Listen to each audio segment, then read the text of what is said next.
All right, it says we're live. Hello, everyone. I'm going to double check and make sure everything is working correctly. I don't know if it is or not. Doo-doo. One of these days, I'll get those like fancy videos, like intro videos. Awesome. We're good to go. Okay. So, hello everyone. Welcome. If you're new here, my name is Skye. I'm a fantasy author who typically writes paranormal romance under the name SD Hegyes. And today I am celebrating 10 years on YouTube as well as 500 subscribers. So, first of all, I want to say thank you all for subscribing to my channel and being friends with me here.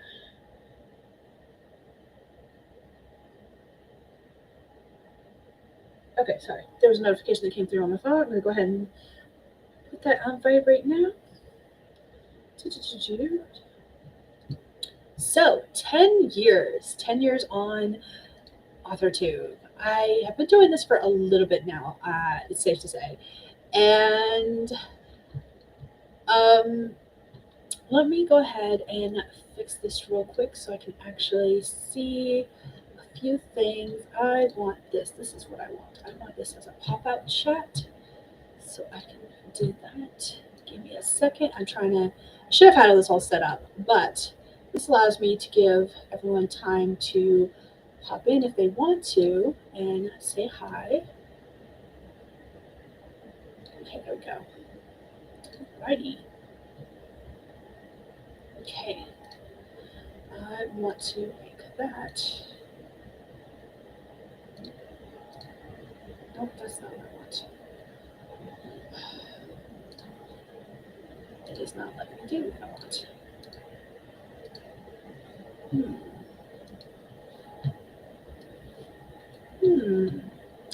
I will figure this out one of these days.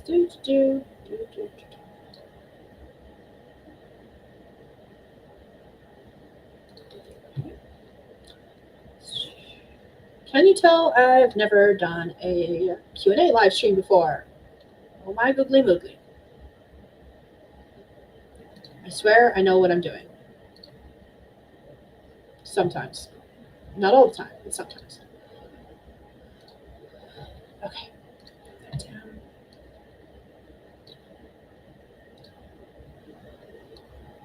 I want to be able to see the questions. Thank you very much. Hello, Sam. Welcome. Okay. So, for anyone who is new here, I have been on YouTube for about 10 years now. Well, I've been on here for over 10 years now because my official 10-year anniversary was June 17th. Why that day, I don't remember. I could not tell you. When I first started my channel, the only thing I was really hoping to accomplish was kind of do like video journal entries, basically. I wanted to have a record of my author journey. At that time, I had already published one book with a small press, and I was actually in the process of waiting for my paperback copies of that book so I could start doing conventions and stuff. And then I was also in talks of possibly publishing the rest of the series. And at the time, in the contract, we were talking about doing 5 books in the series, I believe. It's been a bit. And so basically, I wanted to start doing YouTube as record of what I was up to and how I was doing it and all that kind of stuff. So that's kind of how I got started and why I got started on YouTube 10 years ago. It has since evolved. I'm now doing live streams, I'm doing vlogs, I'm doing videos almost weekly. I was at the point where I was doing a vlog and a video a week, but I've been having some issues with my phone, which is what I use to record. And while people have told me they don't mind the audio sounds they've been hearing during the videos, when I have to edit and listen to the same clips over and over again, it annoys me. So I just haven't been filming and vlogging much lately. I do have a new camera, but now I'm waiting for an SD card so that I can transfer data over. So yeah, that's a little bit of background. I am currently basically winging this whole entire thing. I did ask for questions. I had a whole form. And of course, if you have any questions you'd like to ask me as well, feel free to drop those in the comments with a Q in the front so that I can see them, remember them, and answer them later. But I guess we'll go ahead and get started with the first few questions that I've got that people ask me. I do have some links in the description already that answer some of the questions or that are based on some of the questions that were asked. And yeah, so the first question was from Stephanie asking what my first video was about. And I laugh about that because I mentioned that when I first started my YouTube channel, I was waiting on my box of books for my unboxing. And that's both the truth and a lie, because I remember when I was first getting started with YouTube, everyone was touting the same things that they're touting these days, where they were saying consistency is key, and you want to make sure that whatever you do as far as your posting schedule goes, you keep that same schedule. And so I took that advice to heart at the time. My videos are not so consistent anymore. There's been a lot of inconsistency over the past 10 years. And what happened was that I had a whole bunch of videos filmed at the same time, and I was working through editing them all so that I could start posting them and keep them like pre-scheduled and keep the consistency that I wanted. However, the first video that I actually ended up posting, because everyone was like, at the time, everyone was saying that you need to make sure you have an introductory video. That was the first video I ended up posting, was an introduction video. At the time, my channel wasn't Skye or SD Hegyes or anything like that. It was, I think it was Dragon's Den Books, because I was planning on doing a mixture of booktube and writing stuff, but more leaning towards booktube at the time. So I had an introductory video where I talked about what I wanted to do with the channel, where it was going, and stuff like that. And then my second video that I ended up posting, because basically the same day I filmed all those videos that I was going to post, my box of books arrived. So that ended up being the second movie I posted. And essentially what happened was I filmed all those videos, decided that I didn't like any of them as far as like being the first on the channel, filmed the unboxing, the intro video, and then posted both of those first. I don't remember if they were posted the same day or if they were like a day or two apart. So that was the first video and what I did. Sam says I'm going to be eating while I listen to you, so I may not be able to type for a while. That is perfectly fine. I'm just glad you could show up and be here. So next, JC asked, how do you think you've grown since you've started this channel? That is a very good question. I would like to say I've grown, but could I tell you how I've grown? Honestly, without watching some of my older videos, which I don't tend to do a lot of, I couldn't tell you exactly how I've grown.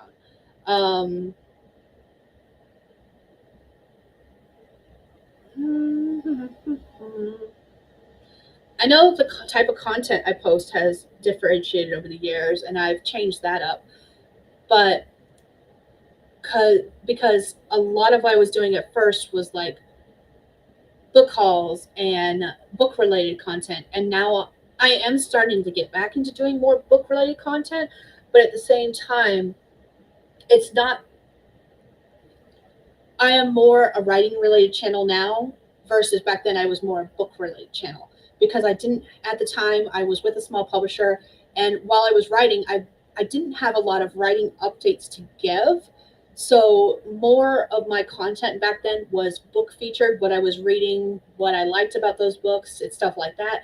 Versus now, I am definitely more writing related content with the updates on what I've been working on during the week, with the jumping between projects, with the videos that I guess could be considered advice videos. They're more of like, this is what I've done and how it's worked for me. Feel free to try it. If it works for you, great. If it doesn't, okay. And then the live streams, of course, where I've done writing sprints. So as far as like the type of content I do, that has changed now. Beyond that, I think it's more, it's not that YouTube has helped me grow. It's just that I've matured more. And I feel like I, as a person outside of YouTube, am a much better person than I was 10 years ago, if that makes any sense. Not to say that I'm a different person.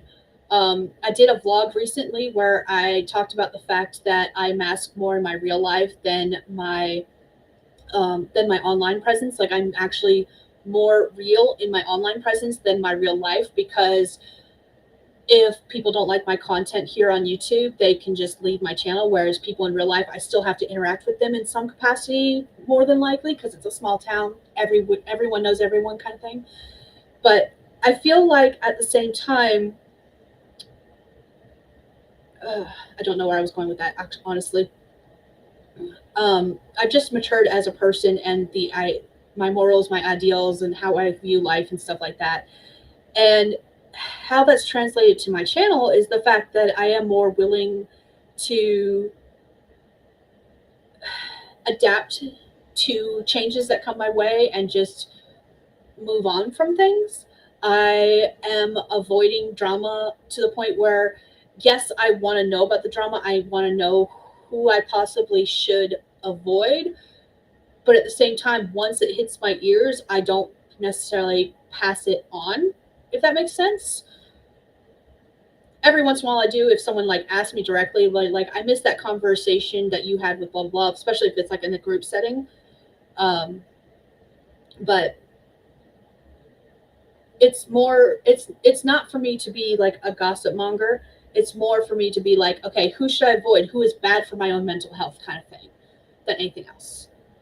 And the kind of content that I post now has definitely changed. The way I am as a person has definitely changed. I don't feel that what I'm trying to post has actually changed. There was a lot of stuff that I wanted to do years ago, but either due to like my editing skills, or like where I was financially, or where I was in my publishing career, I couldn't do back then that I can do now. So that is a big thing. Sam, it's funny that you mentioned editing, because I love video editing. It's like one of my favorite things to do. And the programs I'm using to edit have changed so much over the years that it's not even funny. I mentioned a couple of them on my stream. Was it yesterday we did the 12-hour stream? Yeah, it was yesterday. So there was a few I mentioned on the 12-hour stream yesterday that I've used, because I've used Adobe Premiere, I've used DaVinci, I've used a couple other smaller company named ones that I don't even know if are around anymore. I've used Movie Maker, and now I'm using, because it comes free on my laptop, I use iMovie. And I love it. It's simple, but it gets the job done and allows me to do what I want without any extra bells and whistles. That's the one thing I can say that's probably changed, and that has probably grown, is once upon a time, they wanted, what was getting people invested in your videos was all the flashy bits with the graphics and the noises. And I feel like that has changed over the years in a funny way, because of the fact that when I first started, I could not for the life of me get the hang of it. And by the time I finally got the hang of it and I started doing that stuff in my videos, and I started getting the noises of the volumes of the music versus my speaking voice correct, that was when it was suddenly like, we don't want videos like that. We just want talking videos without the music in the background, or without the flashy noises and not the flashy graphics. And I was like, but I just got the hang of it, dang it. And now if you asked me to do one, I couldn't tell you how to do it, especially with the program I use. Jocelyn, hello, thank you. It's been a bit, I can tell you that. Sam says that makes sense. Masking in real life is definitely a thing. Can be open for to end you on your channel. Thank you. Yes. If I feel like I need to warn someone from getting tangled up, I'll speak up about the drama, but otherwise, shoo drama, go away. I feel like I am the last person to hear about the drama too. Like I'm always like everyone starts talking in like without say. I feel like the outsider looking in because I don't take part in a lot of stuff these days. I miss all the live streams and stuff like that. Hi, Jester. And so, like, I feel like the outsider looking in a bunch of times, and whatever drama happens, I feel like I get the tail end of the conversations where at that time everyone's talking about it without mentioning names. And I'm just like, who are we talking about? What happened? What did I miss? And it's hilarious. But at the same time, I'm like, can we just not? I don't need to know. Just tell me who to avoid and go and let it be that. Thank you, Misty Kate. Welcome. Hi. It's been a while since I've seen you around. Okay, so I think that answers that one pretty much. That was a long-winded answer. I am so sorry. That got away from me. Renee asked, how do you figure out your video ideas? I remember she asked this in a live stream, and I was like, this answer is way too long for me to answer in this live stream. Let me just add that to the Q&A. And I've added some links in the description for videos you can check out that helped me figure out some ideas. But especially over the years, I am very much in love with vlogging. I love vlogging. So if you're looking for like video content ideas, that is like my number one go-to. And even if you can't do a vlog where it's like the day in the life, week in the life, whatever it is you want to talk about, some of my favorite people who do monthly that I watch do monthly vlogs. Lizelle Samberry is one I very much watch her content of, and she does sit down chatty vlogs where she just does a monthly update once a month, and every once in a while she'll have some b-roll footage in it as well, but mostly it's just a sit down chatty update, and that's fine. There's nothing wrong with that.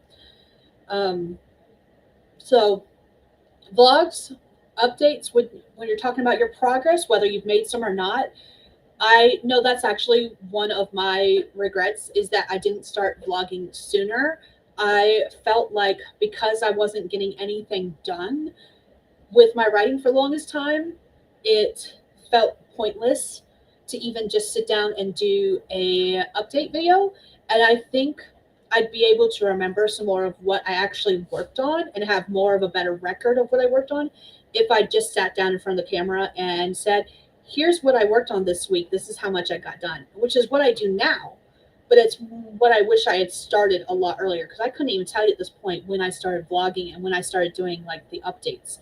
And even if it had just been an overall, here's the project that I worked on, this is how much I got done, this is what I did, that would have been cool, I think.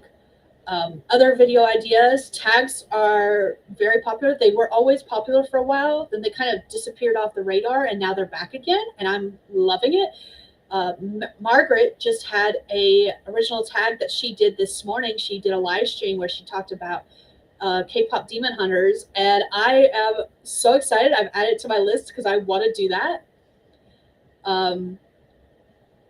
Tags are another video. And then I am not afraid to admit that I will watch a bunch of people's videos and see the things they're doing, and like I kind of want to do something similar to that and put my own twist on it. One that is still on my radar that I want to talk about is Cody the Writer. When he this was a while back, he did a video talking about I think he was celebrating his first year on YouTube and things he's learned from writing his first book. I don't remember exactly what it was, but I was like, I have no idea what I learned from writing my first book because that was so long ago. But here's what I've learned about learning XYZ book or publishing my first book and stuff like that. I kind of want to do a video like that. So definitely take inspiration from other AuthorTubers and what kind of videos they're posting, and don't necessarily copy that video idea, but like pull inspiration from it and twist it to match what you're working on. Let's see. Sam says, I have yet to vlog correctly. I'm not the type that thinks, oh, I should record this ever, even when I know I'm going to do a marathon, something or other, or something interesting. Okay, so vlogging. When I first started doing vlogging, here was the tip that someone gave me. I don't remember who told it to me, there have been so many people that I used to follow when I first started 10 years ago who are no longer on YouTube. And I cannot remember for the life of me who they were. But none of the first like 5 or 6 people that I followed are on here anymore. I will have to go back through like old comments of old videos just to find out who was actually following me and be like, yeah, that was someone I followed too. Because I don't remember. I'm sorry. I'm sorry. But one of the first advices I was given about vlogs, start at the beginning of the week. Mention your plans, what you want to do for the week. You can do like a midweek check-in, and you can do an end of week check-in. And that's it. That's the entire vlog. 3 clips. Heck, you can do one at the end of the week. If you're wanting to do like a weekly check-in. Otherwise, you can do what I was talking about with Lizelle earlier and do the monthly update. And that's it. It would just be a sit-down chatty video, kind of like we're doing here with this live stream. And that be your vlog for the week or month, however you decide to do it. For the longest time, my vlogs were half the length they are now and covered 2 weeks worth of time. And now I'm putting out like one a week and they're almost an hour long. I'm so sorry if you don't like long vlogs, but that's just what I've been doing lately. But I'm also doing more productively now than I used to back then. Back then, I might work 1 day out of a week or 2 days out of a week. And so that's the reason I did 2 weeks worth of content. And it was only like maybe 20 minutes long. Now we're getting videos that are like an hour long and doing so much. But yeah, that's the easiest way I can tell you to do vlogs if you're looking to start and you don't know what kind of content to do.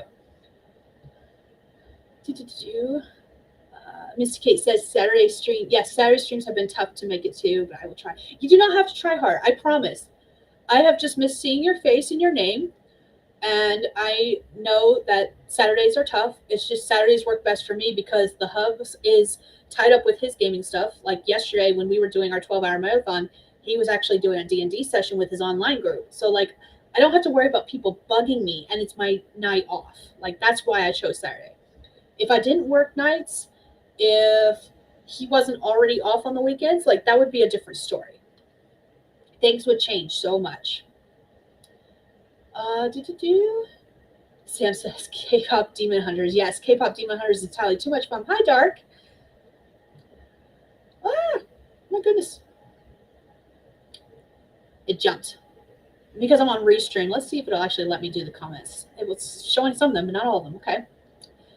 Jocelyn says, I missed Margaret's stream. Renee, hello, says, I main love vlogging, but don't want to feel like I'm just making the same video every time. That's what happened to me at first. And like I said, I wish I had started vlogging so much earlier. Because again, I wanted this channel originally to be like a record of what I was doing as far as my author journey goes. Even if I just kept those videos private for me and me alone and didn't make them public, I wish I'd started vlogging. But I had the same viewpoint that you do, where it feels like I don't want to be posting the same thing. Is the Hubs home? Is the Hubs home? I didn't want to be filming the same thing over and over again, which is why I didn't start vlogging earlier. And now, 10 years later, I regret it. I wish I had done it. So even if you don't feel like you want to be making the same video again, never fear. I promise, whether you vlog or not, it's completely up to you. But I regret not starting earlier than I did. JC, you are not late. Hi, welcome. You arrived exactly when you needed to. Margaret's here. Hello. You mentioned you earlier with your tag. I love long vlogs. Me too. Nice. Hey, happy anniversary. Thank you. Oops. I'm looking at the YouTube comments and it keeps jumping up. See, Dark says, I like long vlogs for background noise while I'm doing things. And happy anniversary. Thank you. Workout vlogs, Skye's vlog in the background along with a tiny bit of music, and voila! Yes, that makes sense. Yes.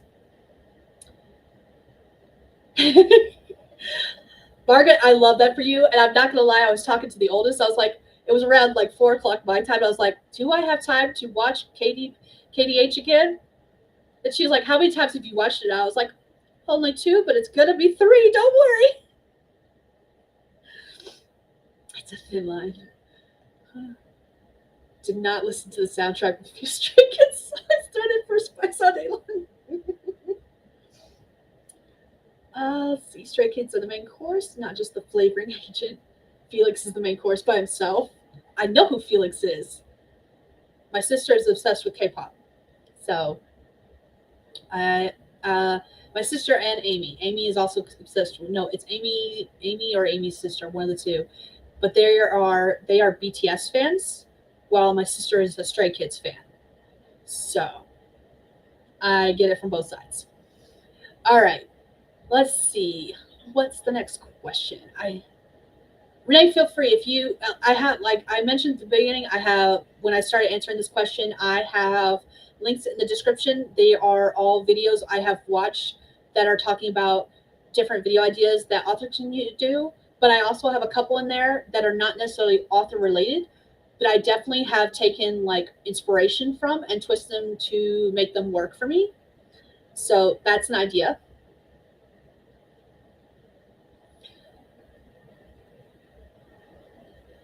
I cannot pronounce his name for the life of me. Darks. I'm sorry. I'm gonna butcher his name. I'm sorry. Do Park. Like his voice kills me. I love it. I do not understand the K-pop love, but I love the passion the K-pop fans have. See, I like some songs because I listen to music for the beat, but I do not have the passion that some of these K-pop fans have, and I'm loving it. Like, I love the energy. JC asked, "What lessons do you think you've learned since joining AuthorTube?" I feel like I kind of answered this earlier when I talked about how much I've grown. I do not. Okay, one of the things I think I've learned is that I do not resonate well with advice videos. And I don't mean those advice videos that are like, this is what I did, which is kind of the advice videos I do, basically. I don't mean the advice videos that are like, this is what I did and how it worked for me. I mean the advice videos that are very hardcore. Here's 5 things you shouldn't do if you want your book to be successful. Because I'm like, there are so many people out there who have broken all the rules that people set and been successful, that I feel like advice videos are kind of geared towards a one size fits all. And that's not true. So, yes, definitely that. One of the other things I've probably learned is the fact that I am not consistent. I would love to be consistent. I am definitely the kind of person that if I want to stay consistent, I have to pre-film a bunch of stuff and pre-edit a bunch of stuff and pre-schedule a bunch of stuff in order to stay consistent. But otherwise, I'm not consistent as I would like to be. I am definitely very much an organized person as far as like I've got the ideas. I sometimes have the time to film. I sometimes have the time to edit, but I don't always have the time to do all of the things at once. So I definitely have to work in blocks where this day I script a bunch of videos or decide what videos I would like to film and kind of do some bullet points of points I want to talk about. This day I'm going to film all the videos. This day I'm going to edit all the videos. Oh, let's schedule them all. Okay. I think that's the way that my brain works. And it's one of the things I've learned about myself is that I have to have those big chunks of tasks done at one time versus trying to do them one video at a time, everything for one video at a time. JC, you shall be sucked in if you have ever watched K-pop Demon Hunters. KDH is like every AO3 fantasy thrown into an animated film. It's perfect without the usual spice, though. I think that was one of my favorite things is that the romance wasn't pushed. I was like, part of me at the end of the video was like, "Aw," but at the same time, I was like, "Yes," because we see romance pushed in so many stories. And while I'm a romantic at heart, I was super happy not to have a romance in that video. It was hinted at, but it wasn't like fulfilled, if that makes sense. And I was here for it. I definitely agrees with that. Yes. I watched some K-pop stuff and K-dramas. Have tried to listen to the music and have been exposed. I don't enjoy K anything. Sorry, no. Stop jumping. Let's see. Where's that? Agreements. JC say, actually, I'm not sorry. It's not my thing. We still have cookies for everyone. I'm not an AO3. I was never an AO3 person either. I was not, okay, side tangent. I was not introduced to fan fiction until I was an adult. And while I respect fan fiction writers and I completely understand their love, it is not for me. And I will freely admit that when I first learned about it, I was very hoity toity about it. I was very much the kind of person that was the opposite of the way I am now, where I was just like, why are you stealing someone else's work and pretending it's your own and twisting it and taking these OG characters and putting them together when that's not canon? And like, I was everything that every fanfiction person hated. And I freely admit that. And then I learned more about it and I was just like, oh, I understand now. Okay. Not for me, but I understand. And AO3 was the big one that, again, I didn't know fan fiction until I was an adult. I've never even been to AO3. I know what it is. I've never been there. Dark said, I'm with you, Skye. Not a fan of the write this way, this thing this way, or you suck and no readers will like your style of advice. Yes, rubs me the wrong way. And especially as far as like YouTube video goes, this is the one thing I don't like about some of the advice channels on YouTube. There are a small handful of authors on YouTube who make advice videos saying, don't do this. Or they're like, 5 rules for blah, blah, blah, or 5 reasons you shouldn't do blah, blah, blah. Okay. I think what rubs me wrong the most about those kind of videos, I had to think about that for a second. My brain got held up. Is the fact that some of these authors who are putting out those kind of advice books or advice videos don't have anything published. And when they finally do publish stuff, they do everything they warned you not to do. It's very much a do what I say, not what I do. But I'm like, in the back of my head, I'm like, bitch, you told me not to do those things and yet you do them? And you want me to take advice from you? I don't think so. Agreed, Dark. Different strokes. Yes. Oh my god. Wish YouTube would quit jumping. Miss Kate says that makes a lot of sense. I'm always trying to do all the things with work too. Yep. Rules and chip videos are made to be challenges. Ooh. How many can you break? I love that. I love that. Sam, I love that piece of advice. How many can you break or subvert? Popcorn got in the way of the romance. It was glorious. Yes, it did.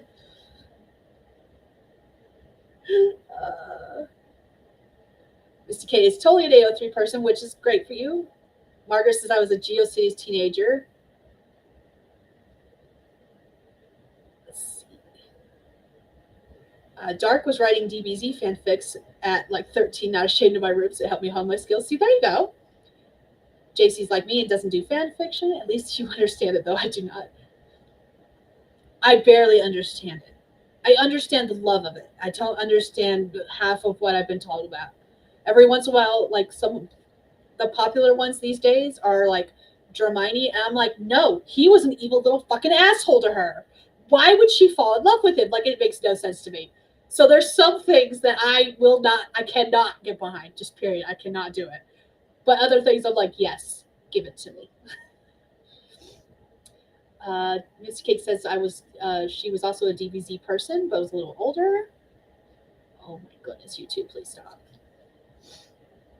Dark says, yes, unless you've got a 6-figure salary, I will not follow your advice without a pound of salt, right? Margaret says, just like I can't believe Christiane Jones just now got published. I've watched her tons of her blogs for voice music. Glad I supported a fellow writer. Oh, okay. Jocelyn, I cuss a lot. Kiki. How many rules and tips can break? Yes. People do a lot of things they tell people not to do, right? That's why I try not to do advice videos, and I'm just like, this is what I've done. It may or may not work for you. Or if I do an advice video where I'm like, don't do this, I'll be like, I know I do this, okay? This is why I'm telling you not to. I was writing for Newsies at 17. See, I don't love the love of it either. I don't understand the love of it either. Did some fan fiction, but my main thing was RPGs on the journals. Insane Live and Greatest Journals sites. Okay. I was writing fantasy stories at 17. I think I was okay. There is a question that was asked of me, that gets asked to me every few months, not by anyone on YouTube. No one on YouTube cares. It's my husband. It's my husband who cares. And that particular story, I started writing when I was 13. I've been writing fantasy ever since I was 11, 12. I've been writing for quite a while. I just didn't start publishing until 10ish years ago. Because last year was my 10-year anniversary with publishing.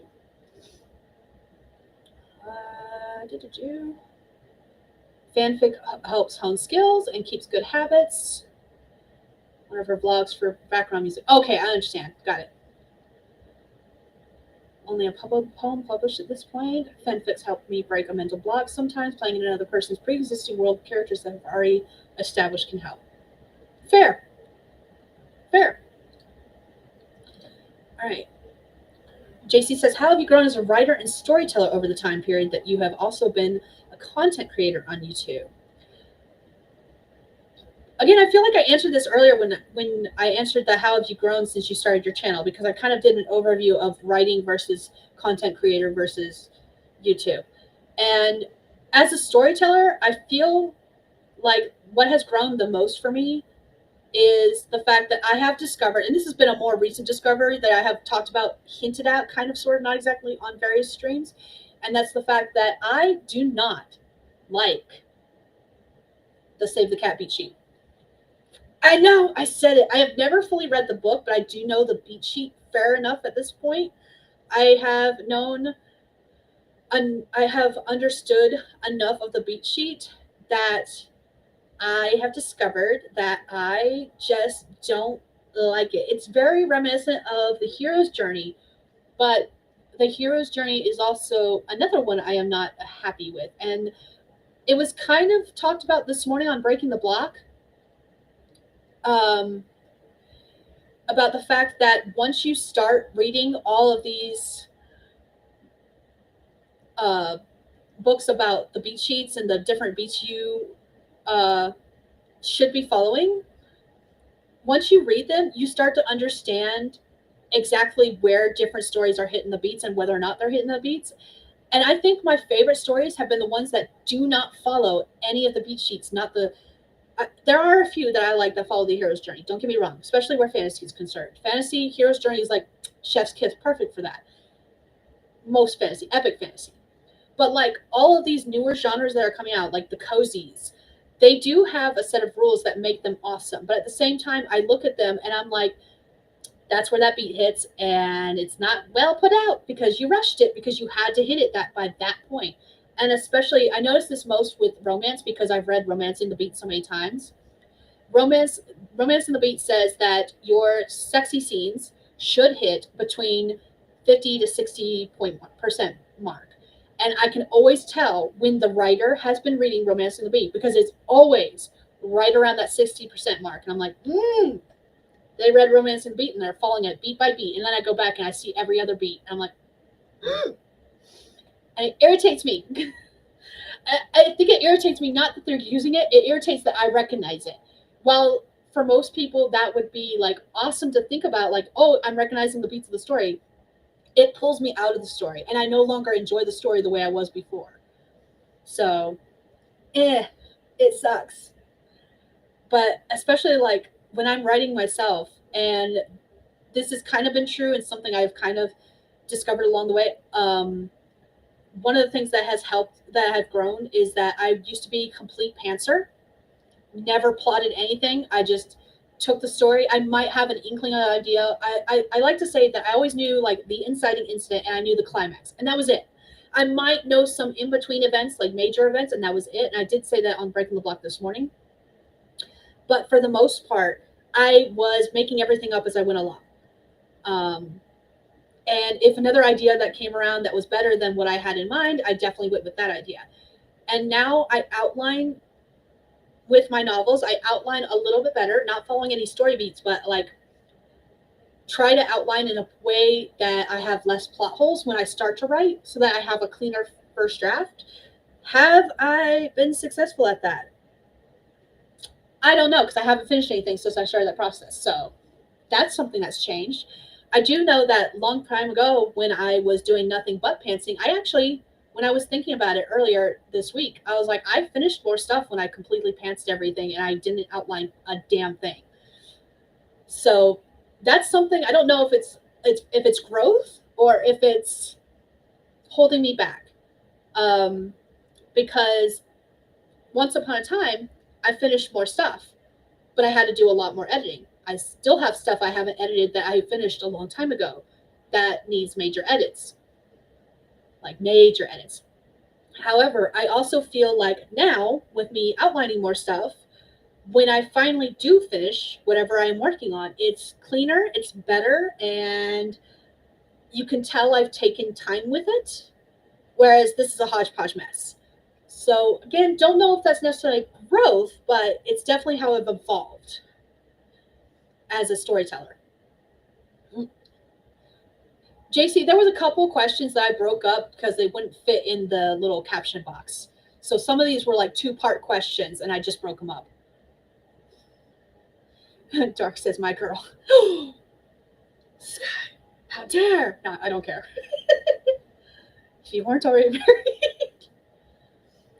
Sam was talking about, I read it and looked over at my copy of Hero's Journey, was like, my time, where, and how can I get you back? I don't know how to process this. I mesh a bunch of different outlining styles together, so I don't believe in using any one solely. That is awesome. I think it was Natalia Lee did a Q&A one time where she talked about the fact that she was starting to mesh Save the Cat and Romancing the Beat together, but she had multiple different characters, so she was struggling with it a little bit. And I just thought the idea of blending two was kind of interesting because I hadn't thought about doing that myself, not yet. Have I toyed around with the idea for one of my fantasy projects? Yes. Have I done it? No. No. Dark says, I like the 20... Margaret, pants. Dark says, I like the 27 chapter thing, but it's still just a guideline to me. I don't hit every beat, and sometimes it takes more chapters to finish a portion. Yes. That is the closest to following an outline these days that I like. It's from Katie Tastic. After this stream is done, I will put a link down in the description to her video where she talks about that. She's done 2. I'll put a link to both because I think it was the older one I actually prefer more than her newer one. But her newer one is explained in a way that makes more sense to beginners who haven't heard about it. So if I do the outlining thing, that's actually what I've been following most is the 27 chapter. It's like 3 act, something to that effect. And you end up with 27 chapters. And it's been the closest thing that I have followed recently that I like because I feel like there's more fluidity with it than there is with like Save the Cat, Romancing the Beat. Sam says, it's so much more fun to me to pants. Sit down, write it, feel it out, and go to the next. Yes. Margaret says, I relate to the feeling I've evolved, but not sure whether it's for better or worse. Yeah. That's how I feel. I don't know if I'm a better writer now. I feel like I'm a stronger writer. I don't know if I have a better writing process. Yeah. I can't see not outlining. Interesting. Ooh, I used to follow Katie Tastic's way of outlining too. It was actually pretty useful, especially when I'm stuck, right? And her newer video where she talks about is definitely more. It's definitely easier to understand for someone who is new to outlining, who is never followed Save the Cat, who has never followed the hero's journey and doesn't know what those things are. Her newer video is definitely more accessible. That's the word I was looking for newer people. But I actually prefer her older video where she talked about it. Dark says, I use a blend of the 27 chapter thing and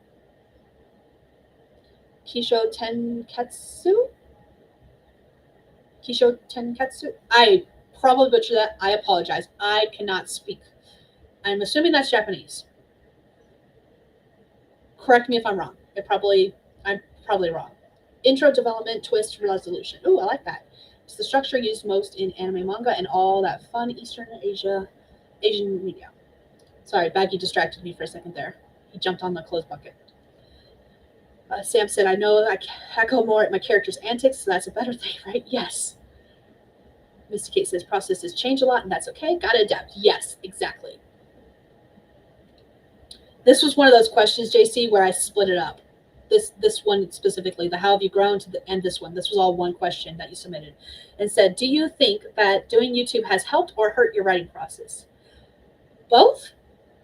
I feel like I had a stronger writing community back 10 years ago. Not that I don't have a strong writing community now.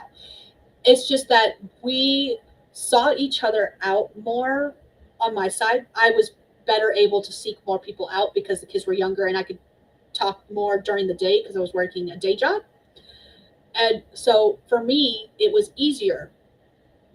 Not blaming anyone in the community. The community is lovely. Y'all are lovely. I love you guys to death. Do not take this personally. I promise I don't mean this the way it's going to sound. But like, in a way, 10 years ago, it was a lot easier for me to get in touch with people and have a smaller, close-knit community where I was talking to people on a daily basis. And I am starting now to get back to that. I have found a couple of people that I am chatting with almost daily, and I love it. But there was that in-between time when a lot of the people I used to follow at first took off. Some new people came in, and they have since taken off. And then some other people have come in and since taken off. And now I've got this new group of people. And it's the in-between times that I'm talking about that kind of suck. And I'm kind of in that stage right now where I'm talking to some people again, like more closely and on one-on-one basis and individually, and we're talking through ideas. Whereas in the past, definitely during those in-between gaps areas, especially, the only people I might have to talk to is like DeHubs, who was like going to get irritated with me at some point and been like, man, can you go book someone else, please? I'm trying to do my own thing here. I'll be like, you don't want to listen to me plot out stories? No, you're going to change it anyway. Yes, I am. I know. I'm sorry.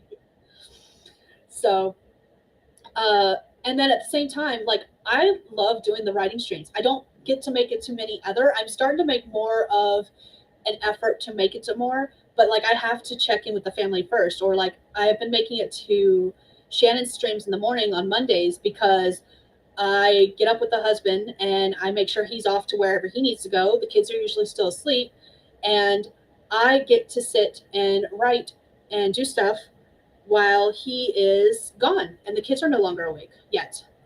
So that has been helpful. I like doing stuff during the writing streams, but at the same time, the longer sprints don't really work for me as far as writing stuff goes. They work for admin stuff. But as far as writing stuff goes, they don't work for me as well because I get too distracted. I have since found that 25 minutes is my limit. That is my cap. And I either lose interest or it's just that I just can't concentrate for that long.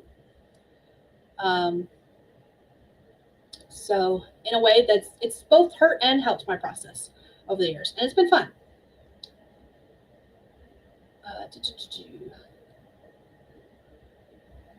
Yeah, definitely post the links to the 27th chapter thing. I think I saw someone post that. I had to scroll up to get back to the comments. Nailed the pronunciation, actually. And yes, Japanese. Okay, I'm getting better at understanding words, at least. My husband played a song for me the other day, and I was in a completely other room, and I heard the lyrics. I was like, that's K-pop. And he was like, what? I was like, that's K-pop. He was like, how do you know? I was like, I can understand the Korean lyrics without actually knowing what's being said. And he played a Japanese one right after. I was like, that's Japanese. I was like, I have no idea what's being said, but I understand the language a little bit enough to be like, I can understand the lilt and the tone, whatever else you can say. Did I move? No, I am in my bedroom versus where I've been in like previous times I've been in the library. We got the library cleaned out for somewhat, but it gets really hot and cold in there depending on the time of the year. So, yes, Sam posted the link to the older 27 chapter outline, and if you go to her channel, she has a newer one too. So, nice. Some of us are bridge trolls. I will happily be a bridge troll with you. I'll be a bridge troll.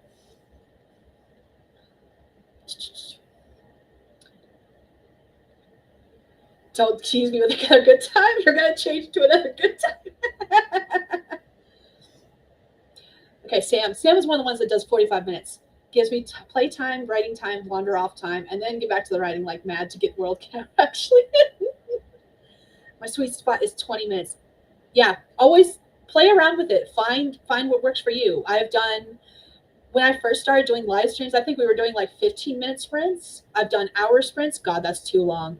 I will forget we're sprinting when the timer goes off. I will not be at the computer because I have wandered off and gotten distracted. I've had people in the comments being like, "Where'd she go?" Because I did not come back because I wasn't here. Or if I am here, the timer scares the piss out of me because, again, I've forgotten that it was running. So an hour is definitely too long for me. JC agrees that 45 minutes is her sweet spot as well. But I've done 15, 20, 25 is my sweet spot. And then 45 seems to be a lot of people's sweet spot. Sometimes I do 30-minute ones, but it varies. Most of the time I do 25 because to me, I like the 25 because I can do 25 minutes of sprinting, 5-minute break for the most part.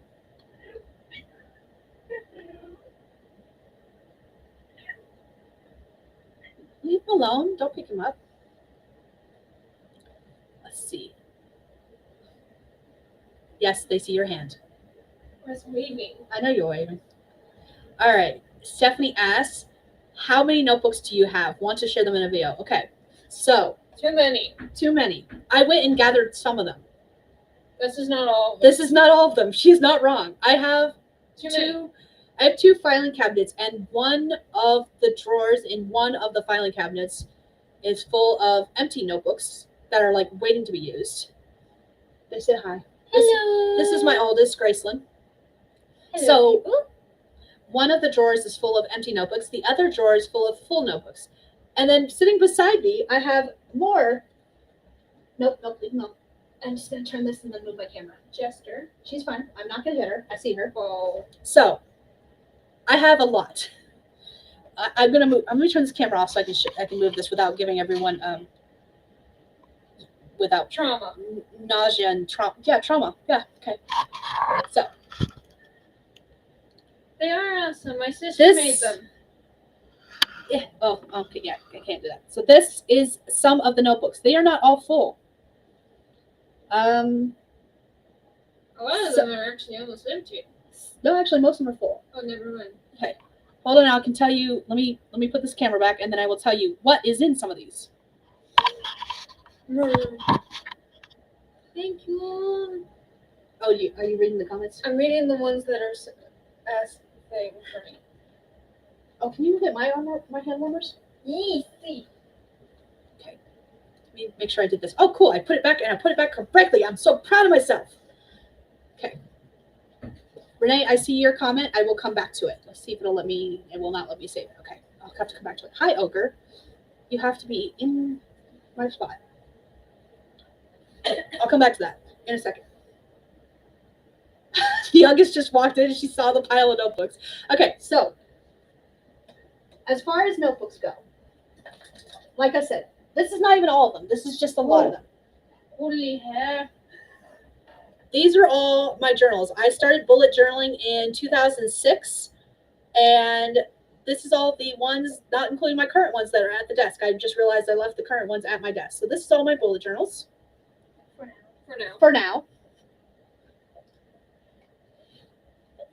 This one is just random notes whenever I'm like, I need to write something down, but I keep forgetting it. I've got it at my other desk, not this desk. I need to get a notebook like this for this desk. But actually, you know what? Merry Christmas, Happy New Year, desk. This is the one that's staying here. What's this one? This one is a Clever Fox notebook, and it is for meeting notes. The gold one was a Leuchtturm. This is a Leuchtturm.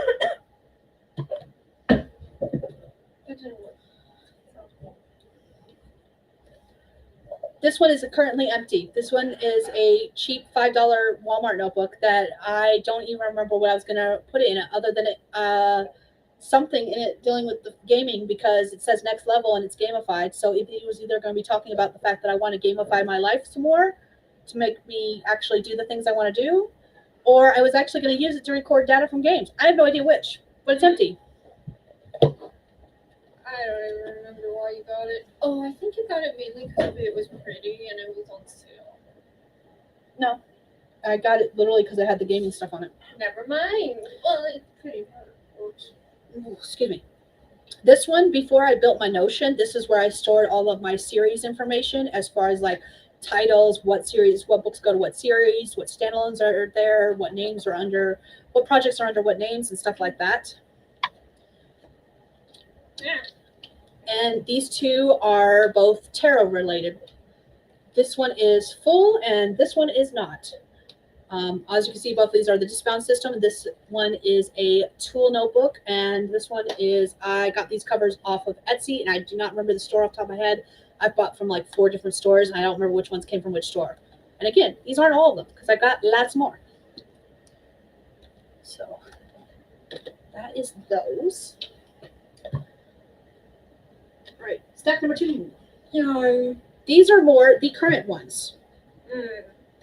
The more current notebooks. I think you're right. What story is this? This is a Fae-related story that is for a series I haven't started yet. I've started handwriting 3 of the stories. They were supposed to be short stories. They turned into novellas. Per usual, as one does, if your name is Skye. This one was originally the notebook I was taking notes in for school. I have switched notebooks since then, and the notebook I'm using now is a discbound notebook because I am taking like 2 classes at the same time, and I switch days when I take one, but I didn't want the notes separated, so that's why I switched notebooks. I'm using a discbound notebook now, but that's got school notes, and once the school notes are out of it, I don't know what I'm going to use for it. Magic. This one I'll talk about in a second because I've got some other notebooks that can go correspond with that. That one's math. No, I had story stuff in here too.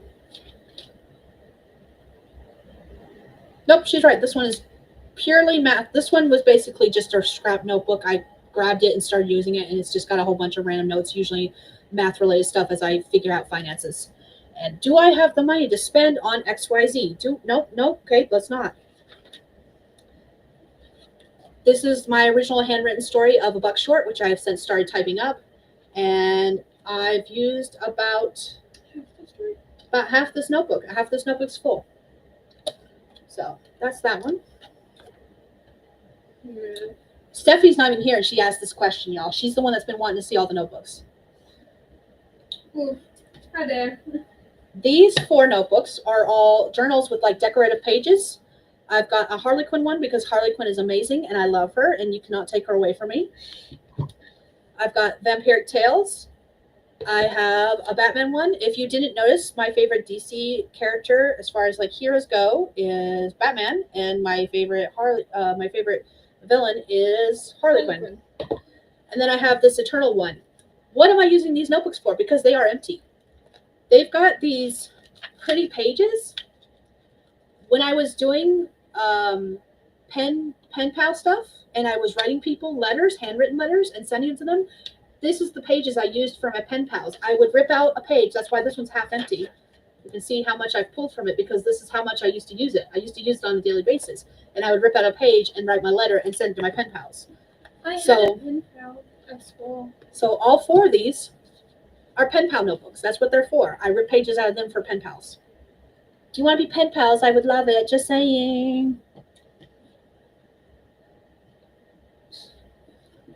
You have so many notebooks. I do, because I used to handwrite everything. Yeah. These 2 are completely full of short stories that I need to type up.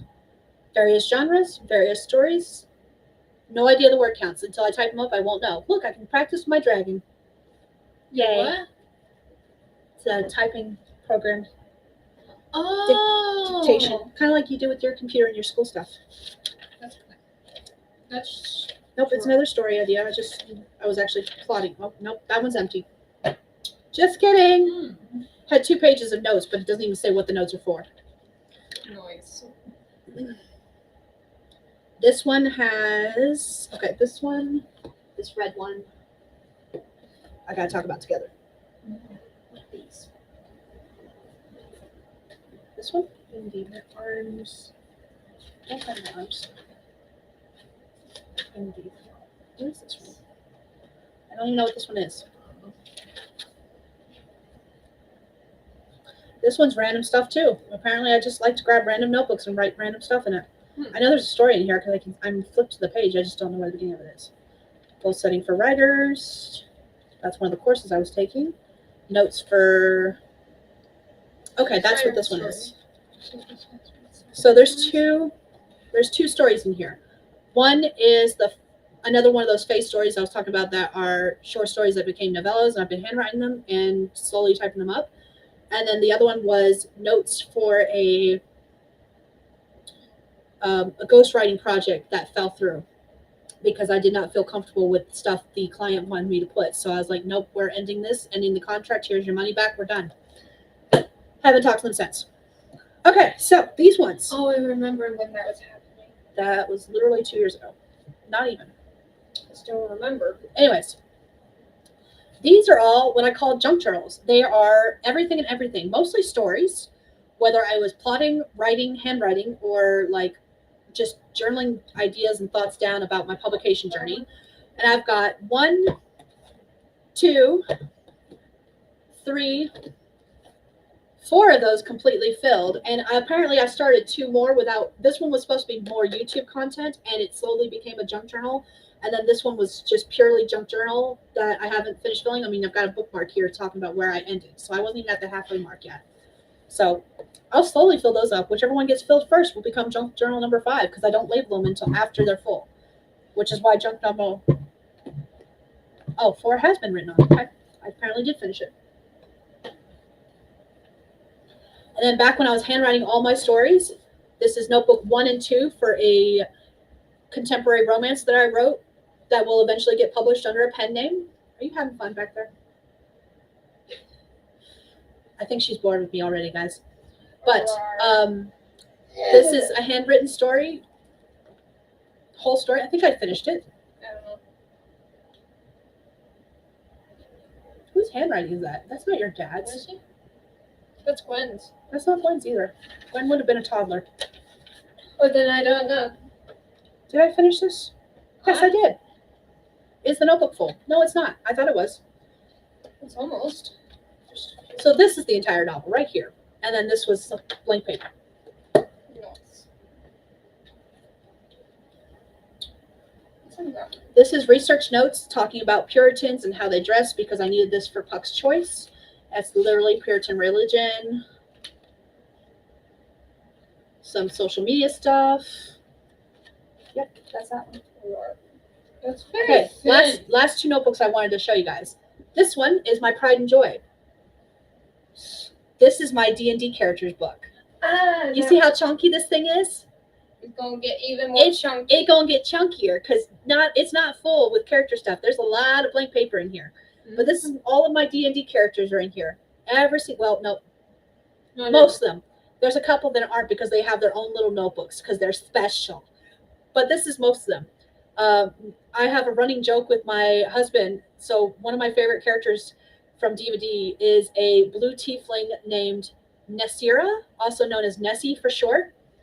And she meets up with this out of game. She met up with an NPC named Euryxes. Why are you pulling at my feet? And they together, when they quit adventuring and retired, they opened up a tiefling orphanage. If you don't know anything about D&D, tieflings are demons, and they are very much frowned upon, and they are treated very badly by most human societies, which is part of the reason I love them, because I love me a good sad boy. I love demons. She plays tiefling too. But Nessie and Euryxes open up a tiefling orphanage, and they have adopted 12 children, but they have 13 because they have one biological daughter. And so I have slowly been collecting all of the 13 children in here. I have played two of them in D&D, as well as Nessie and Euryxes, because I've played both characters. Baggy boy. And then, final notebook, and then I promise we'll move on to the next question. This is a book. It says story ideas. Every once in a while, I'll mention the fact. Every once in a while, I'll mention the fact that I have to digitize all of my handwritten notes. You made it look like a This is only half of them. This is the first half of the notes I need to digitize. So that's fun. It looks like a smiley face. Are you trying to? Oh, he got you. Oh, he scratched you. Just a little. Okay. Not bad. All right. Going back to the comment section real quick, so you make sure I didn't miss any. I totally did. Okay, here we go. You missed a lot. I did. I have to scroll back up to get to all the questions. Sorry, guys. Okay. Tell the child her crochet. Okay. Wrist warmers are awesome. I also have a pair. So the youngest is into crocheting now, which is awesome. I don't begrudge her that. Yarn is getting expensive to buy. I will say that, because she does through it so fast. But she made me a pair first. And then mine was. And actually, no. She made hers. She made her a pair first. Then she made yours. I don't. She made mine. And then she's making Dad's. Yeah, I don't know if she'll show hers.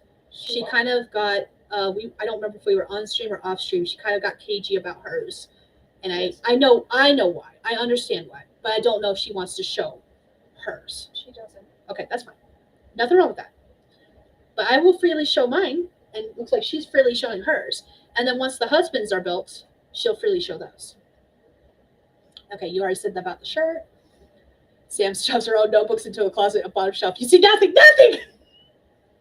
That was an impressive stack. Kid passed the fit check, so say we all. Saying one drawer of one cabinet for me, but under the bed storage container full of old ones. Yeah. She's hilarious. I see that stack you just pushed aside.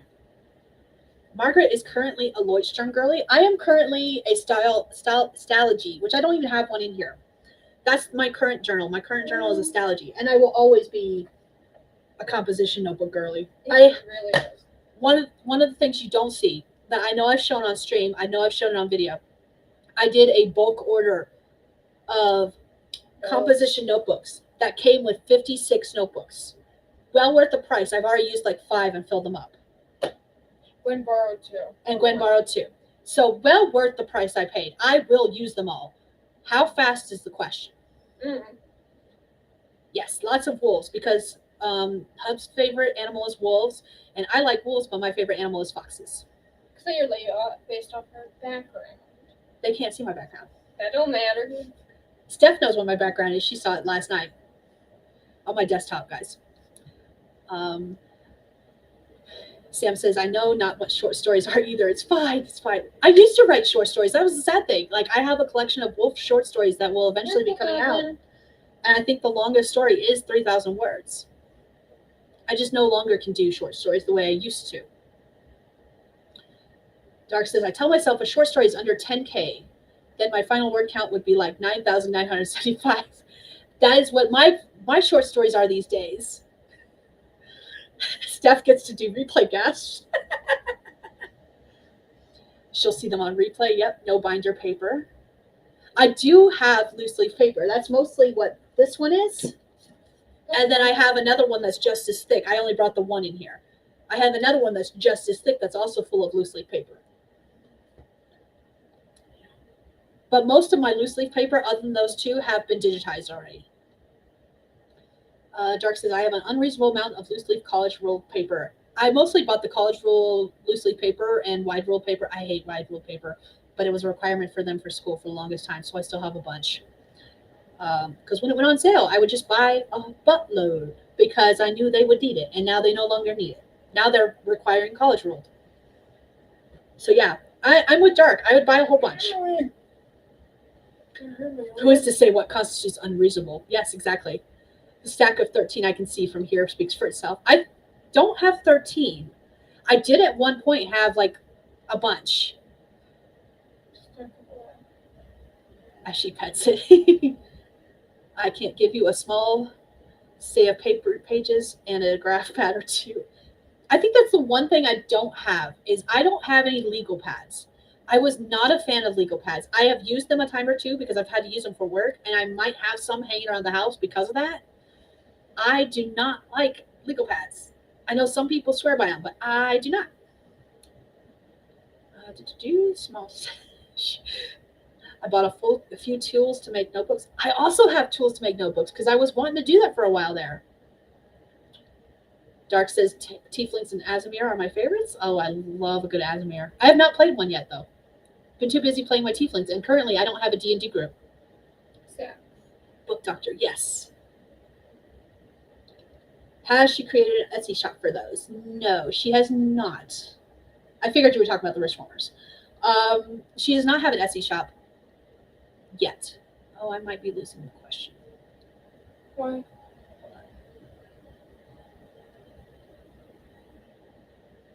There was a question posted earlier, and I should have copied it then. I did not. Give her a second. Fred?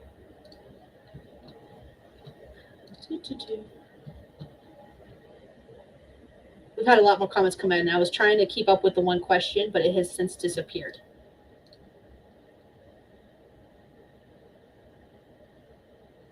Maybe I can find it again. Renee, you asked a question. I said I was going to get through this notebook question first, and now your question has disappeared. So feel free to drop it again. I do not remember what you asked off the top of my head.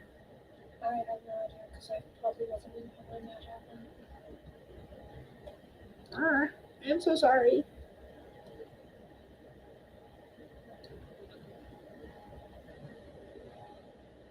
I know it was above that.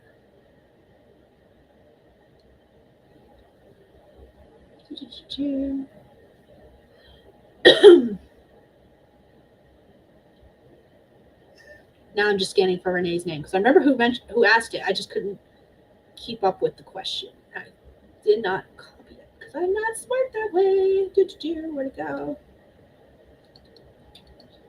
You will never find it. Shh, I will. Determined, but apparently I'm not allowed to. Ah, there it is.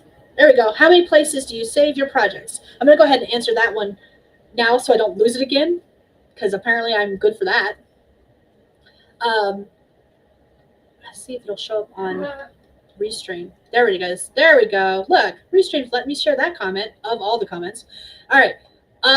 Currently, I am still in the middle of like reorganizing things on my computers. So I've currently got them saved in 3 different places, four technically. So the first place they're saved is on my laptop, which is what I use for writing, is my laptop. So it's behind me. Can you grab it for me? Unplug it and grab it and bring it here. No, yes. Unplug the white cord. Leave the mouse. I don't need a mouse.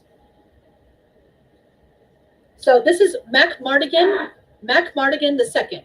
Yes, like Mad Mardigan, just because it's a MacBook, it's Mac Mardigan. So,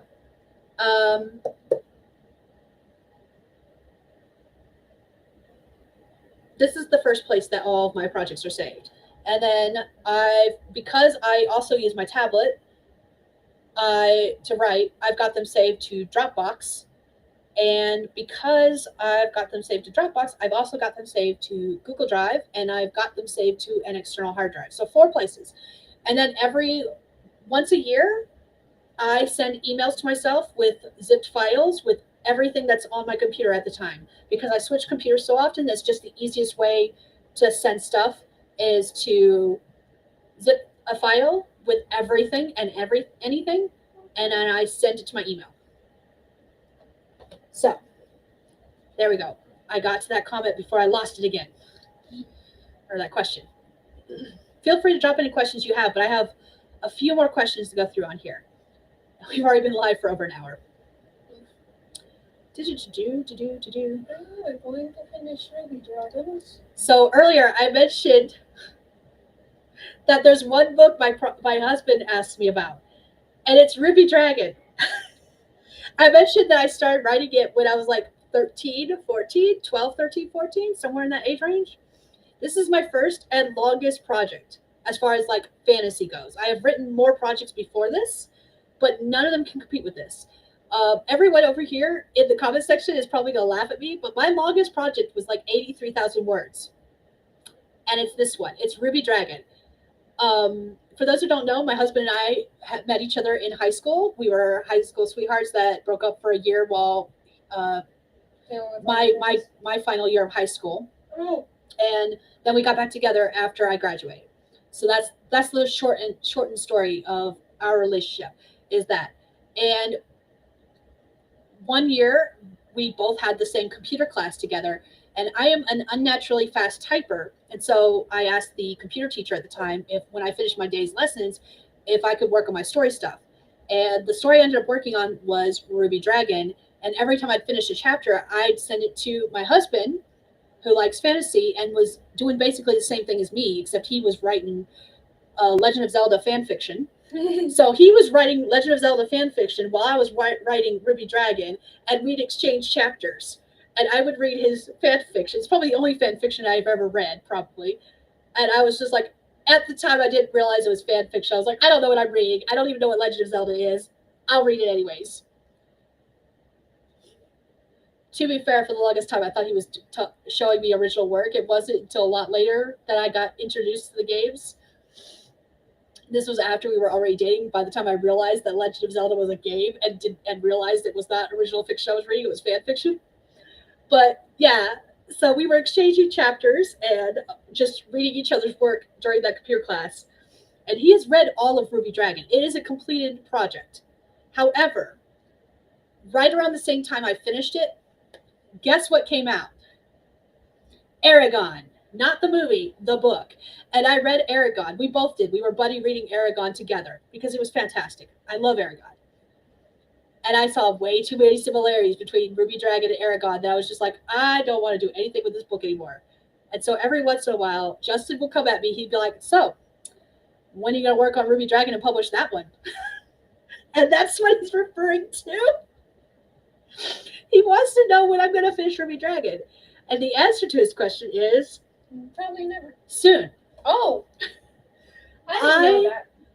Ruby Dragon has changed so much in 20 years, because it's been 20-ish years, that I have developed it further, and it's no longer like Aragon. I no longer believe it's like Aragon. It never was. I read back through it, and I was like, oh, wait, this wasn't like... The only same things was that the main character was a boy, and they have a dragon, and their relationship is different and illegal. That's like the only similarities. So I was like, why did I think this was like Aragon? But Ruby Dragon takes place in like a post-apocalyptic world that is a futuristic Earth. It is a portal fantasy where kids in modern times are pulled through a portal into a post-apocalyptic futuristic Earth where humans have gone extinct for the most part.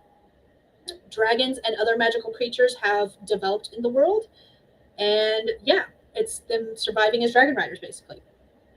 So that is what that is. And I've been debating doing that. I want to start a Patreon, and I've been debating using Ruby Dragon as the featured story of my Patreon with the new revised version, as well as like all of the world building details as I develop the world.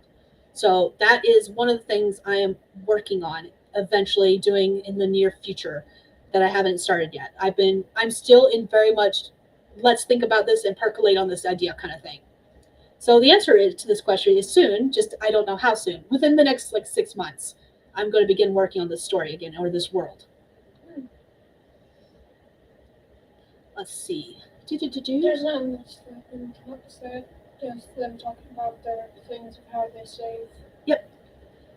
Going back to the comments, let's see, because I know I missed a couple comments when I was asking Renee to repost that question. Thirsty. Hi, Thirsty. I'm Mommy. I'm going to go get water. By the way, you know how everyone talks about dad puns? I'm the one that does the dad puns. The actual dad does not do puns. How much did I missed a lot of questions. I'm so sorry, guys. I get on a tangent. That is the one thing I am bad about. Once you get me on a topic I like, I get on a tangent. Let's see. Dark says, I have shelves full of yarn I'm never going to use. No joke. Let me know some colors she wants, likes. I will let you know. Because she will not say no to that. She's I know she planning won't. on doing pride flag gloves, fingerless gloves. Were you allowed to say that? I know she said. Yeah. I mean, that's smart. Uh-huh. Don't we all hate wide ruled? Oh my god, I love one. JC, you are a minority. You like wide ruled. Oh no. I have big handwriting anyways, so the smaller space I have, the more I can write, because my writing will get bigger. I also go outside the lines, so like I use like 1.5 lines. So imagine that on wide ruled paper. That's why I don't like it. Go back to my diamond painting.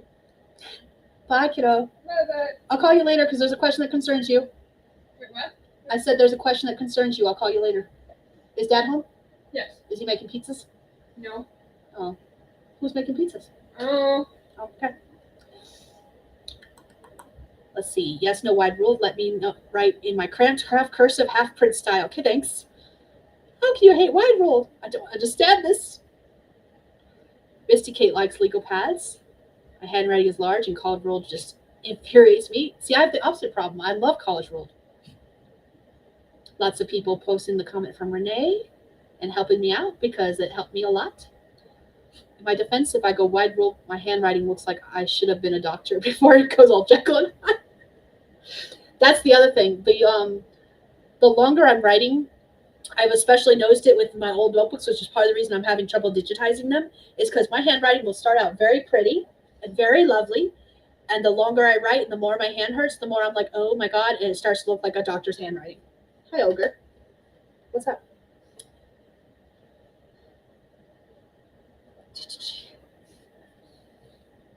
How does your email not spit that zip file back up because it's too big? I split it into multiple zip files. I have now basically memorized how many files I can put in one zip file before my computer's like, nah, man, I ain't doing this.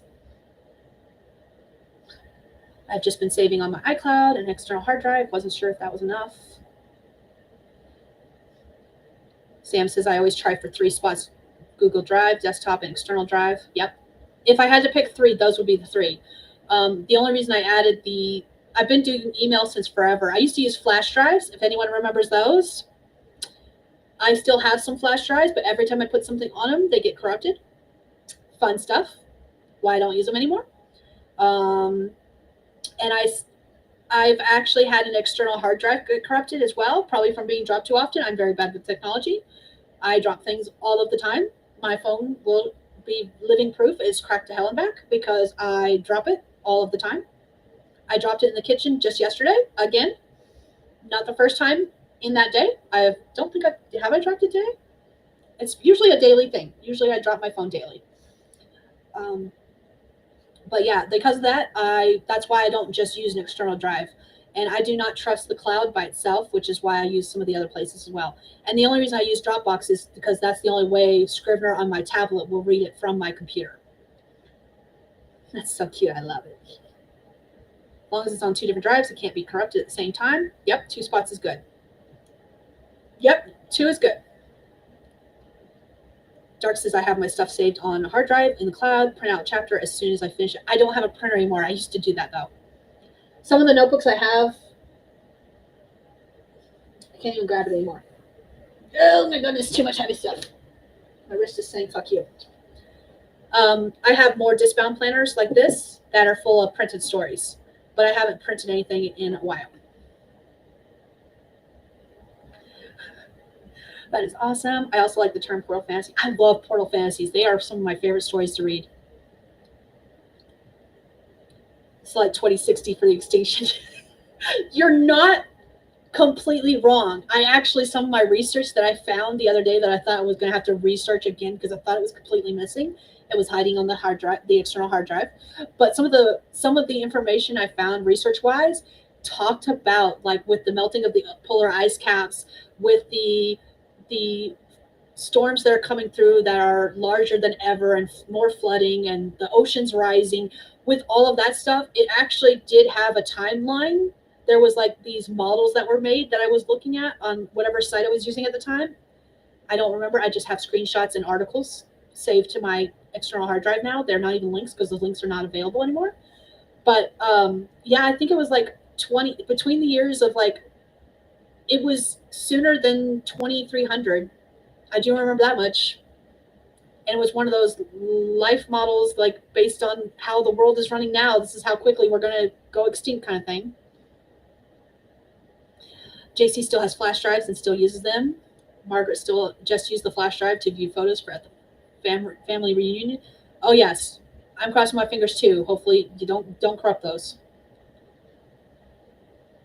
Do you do your writing on your MacBook or your desktop computer? My desktop computer technically is only supposed to be for gaming.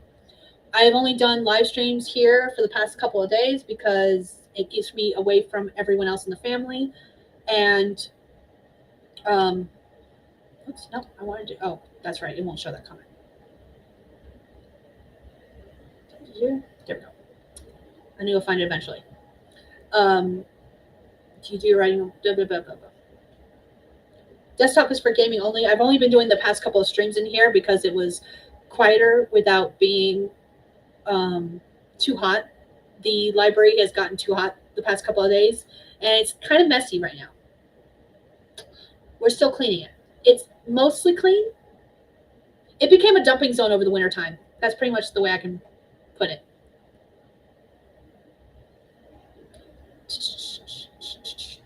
Kona has decided that she is competing against you and knows her stories.